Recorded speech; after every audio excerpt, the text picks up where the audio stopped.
मनोज की नई नई शादी हुई थी। मनोज के माता पिता काफी गरीब थे, जिसके वजह से उन्हें खाने पीने में थोड़ा दिक्कत होती थी। बेटा मनोज, तुम तो हमारी गरीबी के बारे में सब जानते हो। पहले तो हम आधे पेट खाकर सो जाते थे, लेकिन अब घर में बहू आ गई है तो हम लोग उसको भूखा पेट तो नहीं सुला सकते। और वो भी बेचारी क्या सोचती होगी हमारे बारे में कि हम लोग उसके लिए एक साड़ी भी नहीं खरीद सकते। अब एक ही रास्ता है बेटा, तुम बहू को लेकर शहर चले जाओ ताकि तुम उसे अच्छे से रख पाओ और उसकी जरूरतें पूरी कर सको। अरे पिताजी, ये आप कैसी बात कर रहे हैं? आपने मुझे पाल पोस कर इतना बड़ा किया और आज जब आपको मेरी जरूरत है तो मैं शहर चला जाऊं। अरे बेटा, तुम अभी हालात को समझो। अगर तुम यहाँ से नहीं जाओगे तो बहू को क्या खिलाओगे? और उसको भी तो साड़ी और उसके जरूरत के भी तो सामान चाहिए। तुम ये सब कहाँ से लाओगे? पिताजी, आपकी इस उम्र में अगर मैं आपको छोड़कर चला गया तो ये गांव वाले क्या सोचेंगे और ये समाज क्या कहेगा? नहीं पिताजी, आपको छोड़कर नहीं जाऊंगा। अरे बेटा, तुम ये समाज की चिंता छोड़ो और गांव वाले को कहना है।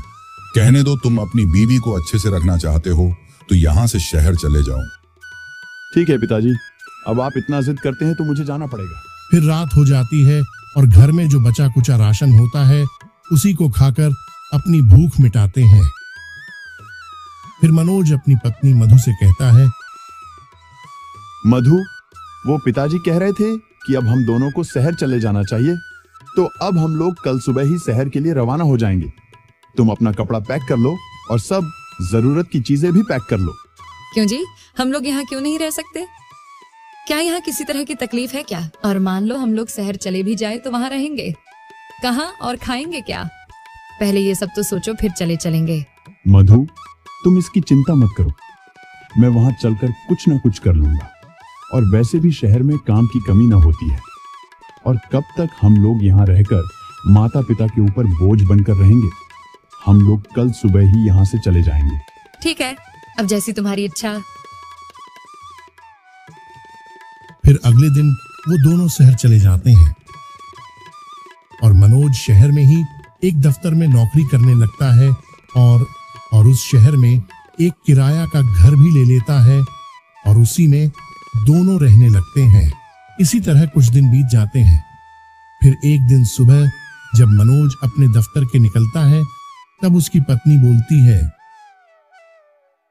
अरे सुनो, देखो मेरे सिर में बहुत तेजी से दर्द हो रहा है, लगता है मुझे बुखार है।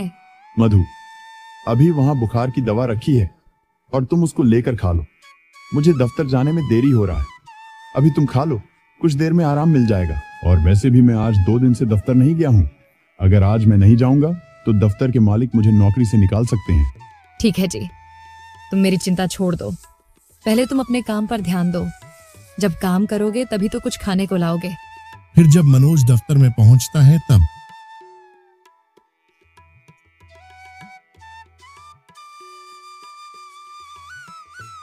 अरे मनोज, तुम और यहाँ आज कैसे आना हुआ? वो मालिक, मेरे बीवी की तबीयत खराब थी तो मैं उसकी देखभाल कर रहा था, इसीलिए 2-3 दिन से मैं दफ्तर में नहीं आ रहा था, लेकिन अब से रोज आऊंगा। अब कोई जरूरत नहीं है, मेरे यहाँ रोज काम करने वाला कर्मचारी ही रखा जाता है। अब तुम कोई दूसरा काम ढूंढ लो, मैंने तुम्हारी जगह किसी दूसरे आदमी को रख लिया है।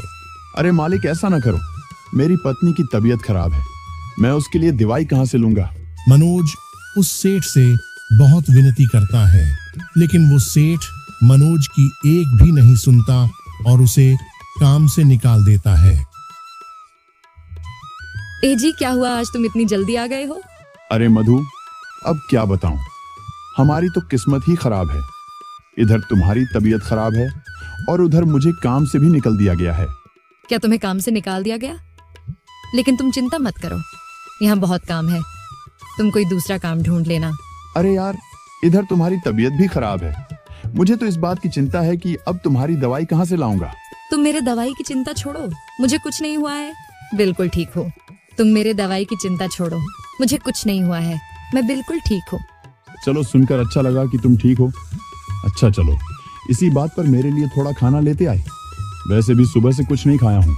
अरे यार, तुम तो जानते हो कि सुबह मेरी तबीयत कुछ ठीक नहीं थी, तो इसलिए आज मैंने खाना नहीं बनाया। अब तुम कुछ देर आराम करो, मैं तुम्हारे लिए खाना पकाने जा रही हूँ।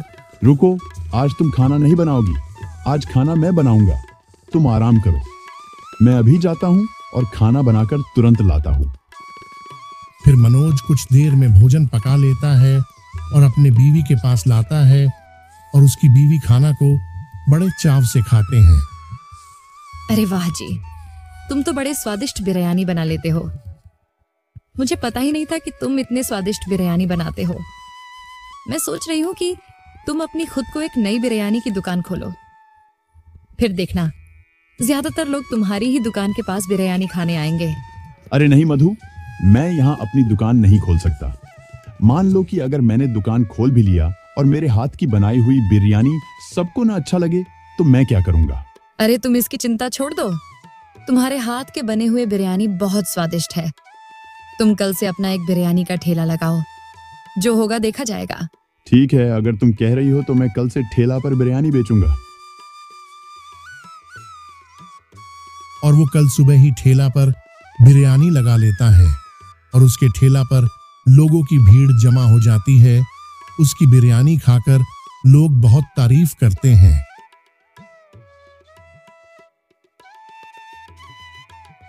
फिर शाम को मनोज घर जाकर अपने बीवी से कहता है, अरे वाह मधु,